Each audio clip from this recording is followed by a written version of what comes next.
আরও একবার মধ্যপ্রাচ্যের আকাশে বেজে উঠল যুদ্ধের সাইরেন। এমন এক সময়ে যখন অনেকেই মনে করছিলেন পরিস্থিতি হয়তো কিছুটা শান্ত হচ্ছে, ঠিক তখনই নতুন করে মুখোমুখি অবস্থানে চলে এসেছে ইরান ও ইসরায়েল।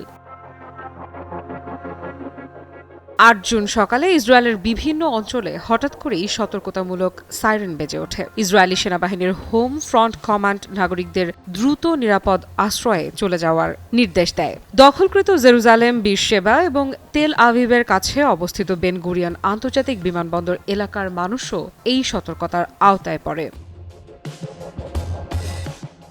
ইসরায়েলি সেনাবাহিনীর দাবি, ইরান থেকে ছোড়া একাধিক ক্ষেপণাস্ত্র তারা শনাক্ত করেছে। সঙ্গে সঙ্গে সক্রিয় করা হয় আকাশ প্রতিরক্ষা ব্যবস্থা। সামরিক বাহিনীর ভাষ্য অনুযায়ী হুমকি মোকাবেলায় প্রতিরক্ষা ইউনিটগুলো কাজ করছে এবং জনগণকে সরকারি নির্দেশনা মেনে চলার আহ্বান জানানো হচ্ছে। তবে এই হামলা শুধু একটি বিচ্ছিন্ন ঘটনা নয়, এর পেছনে রয়েছে আরও বড় একটি প্রেক্ষাপট। এর আগে লেবাননের রাজধানী বৈরুতে হামলা চালায় ইসরায়েল। সেই হামলাকে কেন্দ্র করেই উত্তেজনা নতুন মাত্রা পায়। বিভিন্ন সূত্রের দাবি, বৈরুতের ঘটনার জবাব হিসেবেই ইরান ইসরায়েলের দিকে ক্ষেপণাস্ত্র নিক্ষেপ করেছে।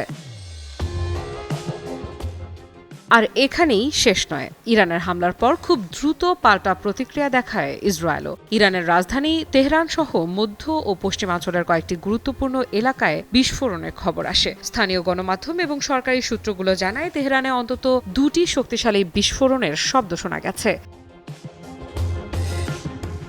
একই সময়ে ইস্পাহানেও একাধিক বিস্ফোরণের ঘটনা ঘটে। এছাড়া তাবরিজ শহর থেকেও বিস্ফোরণের খবর পাওয়া যায়। বিস্ফোরণের শব্দ এতটাই জোরালো ছিল যে স্থানীয় বাসিন্দাদের মধ্যে আতঙ্ক ছড়িয়ে পড়ে। যদিও তাৎক্ষণিকভাবে হতাহত বা বড় ধরনের ক্ষয়ক্ষতির কোনো তথ্য প্রকাশ করা হয়নি।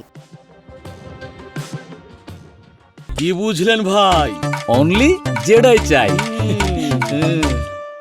ইসরায়েলি সামরিক বাহিনী পরে জানায়, তারা পশ্চিম ও মধ্য ইরানের কয়েকটি সামরিক লক্ষ্যবস্তুতে হামলা চালিয়েছে। তবে কোন কোন স্থাপনা লক্ষ্যবস্তু ছিল সে বিষয়ে বিস্তারিত কিছু জানানো হয়নি। ফলে হামলার প্রকৃত পরিধি নিয়ে এখনও রয়েছে নানা প্রশ্ন। আফরিদা ইফরাত, নিউজ 24।